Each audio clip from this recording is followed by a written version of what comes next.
YCP ఆవిర్భావ దినోత్సవ వేడుకలు, సంబరాలు మనం చూస్తూనే ఉన్నాం. 15 ఏళ్ల ప్రస్థానం గురించి ఏం చెప్తారు మీరు? స్వర్ణ గారు, బేసిక్గా రాజకీయాలలో కీలకమైనది రాజకీయ పార్టీలు. ప్రజాస్వామ్యానికి రాజకీయ పార్టీలే కీలకం. అలాంటి రాజకీయ పార్టీలు బలంగా ఉండాలి. ఎన్ని రాజకీయ పార్టీలు బలంగా ఉంటే ప్రజలకు అంత ఛాయిస్ ఉంటుంది. అంటే రాజకీయ పార్టీలకి ఉన్నాయనుకోండి ఎక్కువ, పార్టీలకి ఛాయిస్ కూడా ఉంటుంది. కాబట్టి బలమైన రాజకీయ పార్టీ ఉండడం ప్రజాస్వామ్యానికి చాలా అవసరం. ఆ కాన్సెప్ట్ లో వైఎస్ఆర్ కాంగ్రెస్ పార్టీ తెలుగు రాష్ట్రాల్లో ఒక బలమైన పార్టీ. ఇప్పుడు విడిపోయిన తర్వాత ఆంధ్రప్రదేశ్లో ప్రధాన శక్తి. ఉమ్మడి ఆంధ్రప్రదేశ్తో సహా లేదా తెలంగాణ, ప్రపంచంలోని తెలుగు వాళ్ళు ఒక ప్రభావిత నాయకుడిగా జగన్మోహన్ రెడ్డి గారు ఉన్నారన్న విషయంలో సందేహం లేదు. వైఎస్ఆర్ కాంగ్రెస్ పార్టీకి ఇమేజ్ ఎట్టొచ్చింది? వైఎస్ఆర్ కాంగ్రెస్ పార్టీ ఇంత ఆ స్థాయికి ఎందుకు రాగలిగిందన్నప్పుడు ఆ పార్టీ ప్రారంభం నుంచి వరకు సాధించిన ప్రగతి చాలా గొప్పది. ఎందుకంటే వైఎస్ఆర్ కాంగ్రెస్ పార్టీని పెట్టడమే ఒక సాహసం. ఎందుకంటున్నానంటే ఈ మాట, జగన్మోహన్ రెడ్డి గారు పార్టీ పెట్టాలని ఆలోచన వచ్చినప్పుడు, కాంగ్రెస్ పరిణామాలు వాటన్నిటి తర్వాత పెట్టాల్సిన సమయం వచ్చినప్పుడు, మీకు గుర్తుంటే ఎన్ని పార్టీలు ఉన్నాయి రాష్ట్రంలో? బలమైన పార్టీగా అధికారంలో కాంగ్రెస్ ఉంది, ఢిల్లీలో, స్టేట్లో. ఇంకొక ప్రధాన ప్రతిపక్షంగా తెలుగుదేశం ఉంది. అప్పుడే పాపులర్ హీరోగా చిరంజీవి గారు ప్రజారాజ్యం, ఇంకోవైపు తెలంగాణ సెంటిమెంట్ పేరుతో కేసీఆర్ గారు. అంటే ఇంత బలమైన 4 పార్టీలు. ఇప్పుడు ఆంధ్రప్రదేశ్లో 2 పార్టీలు ఉన్నాయి, తెలుగుదేశం అండ్ వైఎస్ఆర్ కాంగ్రెస్ పార్టీ. ఈ రెండింటిని కొట్టేసి వచ్చే ఓపిక లేక పవన్ కళ్యాణ్ గారు తెలుగుదేశంతో కలిశారు విత్ ఇన్ షార్ట్ పీరియడ్ లో. కానీ ఆ రోజు జగన్ గారు 4 పార్టీలు ఉన్నాయి అప్పటికే. అలా 4 పార్టీలు ఉన్నప్పుడు ఈ 4 కొట్టేసి వస్తామా అనే భయం కూడా లేకుండా ఆయన పార్టీ పెట్టాడు. అదో పెద్ద సాహసం. రెండో పాయింట్ ఏంటంటే, అన్నిటికన్నా మించి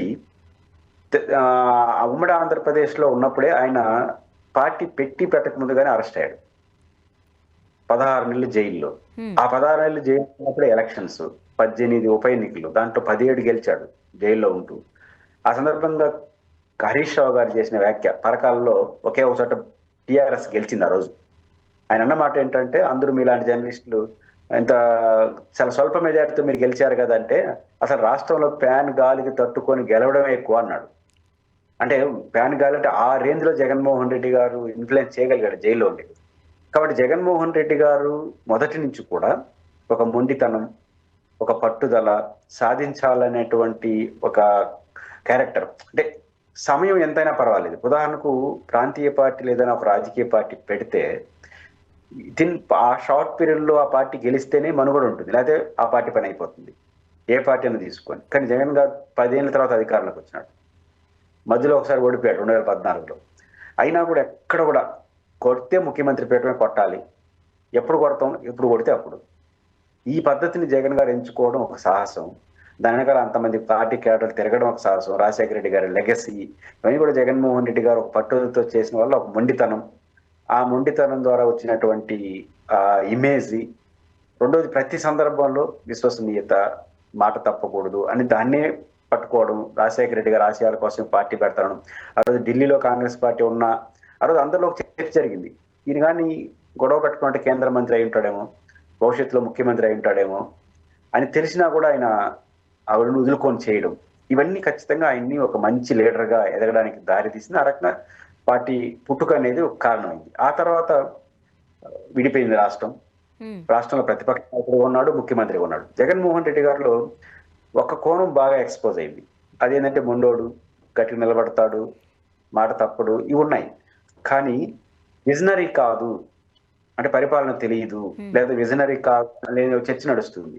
కానీ ఆయన విజనరీతో పాటు ఎంత హ్యుమానిటీ గ్రౌండ్ ఉంటుంది, మానవీయ కోణం ఉంటుందంటే, ఒక ఉదాహరణ చెప్పాలి. ఒకనొక సందర్భంలో ముఖ్యమంత్రిగా ఆయన రాజమండ్రి ఆ ప్రాంతంలో తిరుగుతున్నప్పుడు ఒక అధికారులతో చర్చించేటప్పుడు ఒక చర్చ నడిచింది. పారిశుద్ధ్య కార్మికులకు రెట్టింపు జీతం ఇస్తానన్నాడు. అంటే 8,000 7,000 వస్తానంటే 18,000 చేసేస్తానన్నాడు.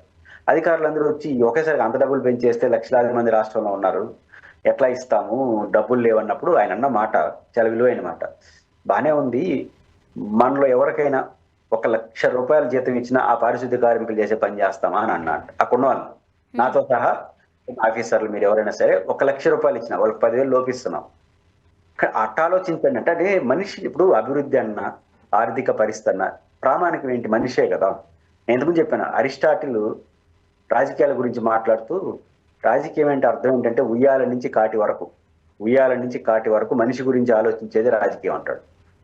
అంటే మనిషి పుట్టుక చనిపోవడం వరకు ఇదే పని రాజకీయం. అంటే రాజకీయం పని అట్లా జగన్ గారు కనెక్ట్ అయ్యారు. అందువల్ల ఆయనకు ఆ హ్యుమానిటీ గ్రౌండ్ అనేది, ఒక మానవీయ కోణం అనేది ప్రజల్ని బాగా కనెక్ట్ చేసింది. ఆ రకంగా తన పరిపాలన దాన్ని చూపించాడు.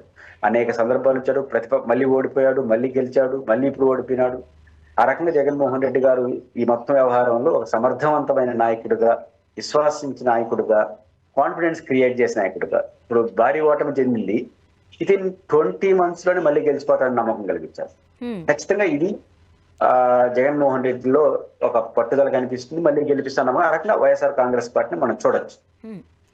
సార్, ఇప్పుడు మనం చూసినట్లయితే గత ఎన్నికల్లో ఇంతకుముందు ఫ్యాన్ గాలికి లేకపోతే ఆ ఒడిదుడుకులకి ఎదుర్కొని గెలవడం చాలా కష్టం అని చెబుతున్న వాళ్ళే వైసీపీ ఘోరంగా ఓడిపోయింది. 11 సీట్లకే పరిమితం అయిపోయింది. ఎందువల్ల అంటారు? అంటే స్వర్ణ గారు, బేసిక్ గా వైసీపీకి ఉన్న పాజిటివ్ ఫ్యాక్టర్స్ తో పాటు కొన్ని నెగిటివ్ ఫ్యాక్టర్స్, కొన్ని పరిస్థితుల ప్రభావం రెండు ఉంటాయి. వైఎస్ఆర్ కాంగ్రెస్ పార్టీలో ఓడిపోవడానికి తగిన కారణాలు విశ్లేషణ జరుగుతున్నట్టు నాకు అనిపిస్తుంది ఇప్పుడు. కానీ ఇదే ఎమ్మెల్సీ ఎన్నికల్లో ఓడిపినప్పుడు కానీ ఈ ప్రయోగం చేసుంటే, 2018 ఆ ప్రాంతంలో ఎమ్మెల్సీ ఎన్నికలు జరిగాయి, గ్రాడ్యుయేట్ అండ్ టీచర్స్. ఆ టైంలో రాష్ట్రం అంతా తెలుగుదేశం గెలిచింది, వైసీపీ ఓడిపోయింది. అప్పుడే కానీ ఇట్లాంటి విశ్లేషణలు కానీ వాళ్ళు చేసుకొని ఉంటే 2024లో ఓడుండొచ్చు, గెలిచుండొచ్చు, కానీ ఇంత భారీ ఓటమి అయితే జరిగి ఉండేది కాదు. అది క్లియర్గా కనిపిస్తుంది. ఒకటి, వైఎస్ఆర్ కాంగ్రెస్ పార్టీ ఓటమిలో అతి ముఖ్యమైనది ప్రత్యర్థిని పరిచయం చేసే క్రమంలో, ప్రత్యర్థిని విమర్శించే క్రమంలో, లేదా ప్రత్యర్థి యొక్క రాజకీయ వ్యూహాలకి ప్రతివ్యూహం వేసేది వైసీపీలో కనపడదు. ఒక మోటు భాషలో చెప్పాలంటే గుడ్డెత్తి చేతిలో పడినట్టు అంటారు కదా, చేతిలో పడినట్టు అది పోతా ఉంటుంది, అంతే జరుగుతూ ఉంటుంది. అట్లా వైఎస్ఆర్ కాంగ్రెస్ పార్టీకి ఒక బలం, మాస్, కొడతా ఉండడమే, ఇంకా గెలిచేంత వరకు కొట్టడమే, లేదా ఓడిపోయేంత వరకు కొట్టడమే, ఇట్లాంటి స్టైల్ ఉంది. ఇది రాజకీయాలు ఎప్పుడు కూడా కరెక్ట్ కాదు. దానివల్ల ఏమవుతుంది, ప్రత్యర్థి వ్యూహాలకు బలైపోతారు. ఇప్పుడు వైఎస్ఆర్ కాంగ్రెస్ పార్టీలో అది ఉంది. అంటే నేను ఎవరితో అయితే యుద్ధం చేస్తున్నానో రాజకీయంగా, దానికి తగినట్టు ప్రతికూల పరిస్థితి, దానికి కూడా ఎత్తుగడలు వైసీపీలో కనపడవు. ఇట్లాంటి పరిణామాలు కూడా 2024 భారీ ఓటమికి దారితీస్తుంది. ఒకటి, ఎమ్మెల్యేల పట్ల నెగిటివిటీ, పరిపాలనలో కొన్ని జరిగినప్పుడు బ్యాక్ కావాలి. ఇప్పుడు ఉదాహరణకు మనకు అప్పులు ఉన్నాయి, లేదా ఇంకోటి ఉన్నాయి. వీటిలో ప్రచారం అవైతులు ఉన్నప్పుడు నువ్వు చెప్పేది చెప్పు, నేను చెప్పేది చేసుకుంటానంట. అంటే నేనేం అప్పులు ఎక్కువ చేయలేదు కాబట్టి, తెలుగుదేశం పార్టీ చెప్తున్నట్టుగా అప్పులు చేయలే జగన్ గారు, చేయలేదు కదా. ఆయన చెప్తే చెప్పుకోమన్నాడు, ఆయన చెప్తే ఎక్కింది జనానికి. సమస్య ఏంటంటే, ఈ తక్కువ అప్పులు చేసిన ఆయన జగన్ గారు చంద్రబాబు గారితో పోల్చుకుంటే, ఎక్కువ అప్పు చేయని ఆయన తక్కువ అప్పు చేయని నిందిస్తున్నాడు. ఇప్పటికడే ఎక్కువ మంది నమ్ముతున్నారు జగన్ అప్పులు వాళ్ళు చేసి.